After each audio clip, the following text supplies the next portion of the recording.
Do you see what I see? Jangan lupa untuk subscribe, share, dan nyalakan lonceng notifikasinya sebagai bentuk dukungan kamu. Do you see what I see? Yakin nggak mau dapetin t-shirt spesial kontributor keren ini? Selain cerita kamu bisa didengarkan oleh jutaan telinga, kamu juga bisa dapetin t-shirt keren ini hanya dengan mengirimkan cerita pengalaman horor kamu ke email podcast.ceritahoror@gmail.com. Kami tunggu.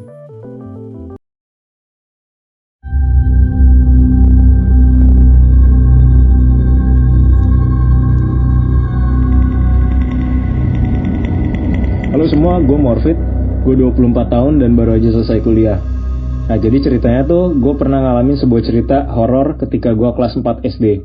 Jadi itu sekitar tahun 2006-2007. Nah, jadi itu gini ceritanya. Dulu gue sekolah di salah satu sekolah Kristen, dan pada hari itu adalah hari kami pergi retreat. Nah, sekolah kami itu udah menyewa sebuah villa di Bogor, dan kami akan menginap di situ selama 3 hari ke depan. Nah, jadi kami berangkat naik bus, dan sangat bahagia dengan trip tersebut. Ketika kami udah sampai di sana, seperti biasa, langsung dibagi kamar oleh guru kami. Nah, satu kamar itu isinya 3 orang. Setelah masukin koper, rapi-rapi segala macam, kita dapat free time.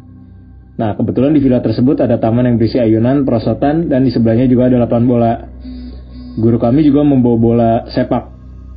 Nah, ya udah kayak biasa. Akhirnya cowok-cowok main bola di sana, dan yang cewek bermain di taman tersebut. Nah, suatu ketika saya nendang bola terlalu keras dan bolanya keluar ke semak belukar di belakang sekolah. Akhirnya saya ngambil, kok soalnya saya nendang kan. Ya udah, kita lanjut bermain lagi. Nah, singkat cerita, pada saat dinner, kami dinner di ruang makan yang menghadap ke taman dan lapangan bola. Nah, saya duduk tuh berlima dengan teman baik saya dan makan malam. Sampai suatu ketika, salah satu dari teman saya tersebut bilang, itu ayunannya kok gerak sendiri ya? Nah, ya seketika kami berlima melihat ke arah situ dan memang benar ayunannya bergerak sendiri dan gerakannya tuh nggak wajar karena kencang banget, seperti ada yang mengayun-ayun. Nah, akhirnya karena kami takut, kami langsung lapor ke guru agama kami. Nah, sebut saja namanya Pak Adi. Karena kami cukup ribut, akhirnya murid dan guru lain pun penasaran dan ikut melihat. Nah, Pak Adi itu coba pergi ke tempat ayunan tersebut dan memberhentikannya, lalu mendoakan di situ. Setelah itu beliau balik badan ke arah kami, terus dia bilang dengan keras, "Nggak apa-apa, cuman kena angin." Nah, ya udah, kemudian akhirnya kami tenang dan akhirnya lanjut makan lagi. Nah, akhirnya pada malam hari ketika acara sudah selesai dan 2 teman lain balik ke kamar saya, kami pun tidur. Nah, saya tuh dapat kasurnya yang di tengah. Pada jam 2 pagi, saya kemudian terbangun karena kesilauan lampu kamar. Soalnya saya biasa tidur dengan lampu mati dan gelap. Nah, kebetulan pas saya bangun itu saya ngelihat ada 3 guru, termasuk Pak Adi tersebut di kamar saya lagi berdoa, dan ada 2 guru perempuan lain di luar. Wajahnya cukup khawatir saat itu. Nah, ketika saya bangun itu, Pak Adi berkata kepada saya untuk melanjutkan tidur saya. Keesokan harinya, kami disuruh beres-beres pakaian dan barang-barang kami, dan kata guru panitia, kami akan pindah villa. Kita juga bingung kenapa, tapi mereka nggak jelasin. Akhirnya kami naik bus, dan ketika di bus sudah jalan, saya dipanggil sama Pak Adi untuk duduk di sebelahnya. Kemudian beliau bertanya kepada saya, "Kamu sering ibadah ke gereja nggak?" Ya, saya jawab, "Nggak pernah.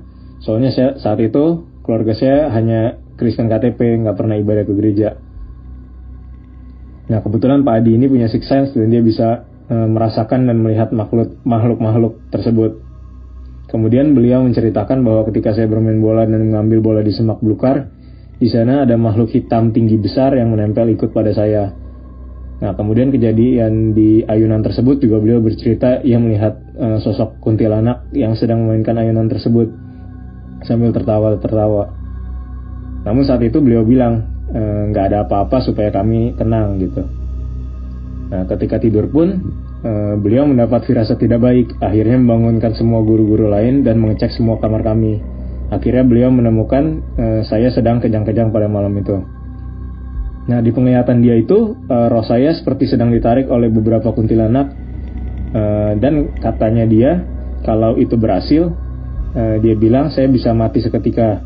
Akhirnya dia langsung manggil guru-guru lain juga untuk mendoakan saya dan mengadakan ibadah di kamar saya sampai makhluk tersebut pergi. Nah, kejadiannya itu saya bisa konfirmasi karena saya terbangun pukul jam 2 pagi tadi dan saya melihat ada Pak Adi dan guru-guru lain di kamar saya. Nah, sedangkan pengalaman di saya sendiri, saya tidak merasakan apa-apa dan tidak merasakan kejang-kejang. Jadi saya tahu cerita tersebut karena diceritakan. Saya hanya merasa tidur pulas saat itu. Nah, terus Pak Adi juga bercerita, sejak awal itu, sejak masuk villa tersebut, dia juga telah mencium bau darah yang sangat amis.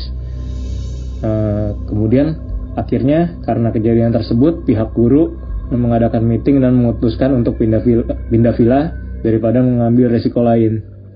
Nah, cerita ini mungkin cukup aneh karena saya sendiri yang mengalami kejadian tersebut, tidak sadar langsung kejadiannya. Saya hanya diceritakan oleh guru saya tersebut. Nah, percaya atau tidak percaya, inilah cerita saya.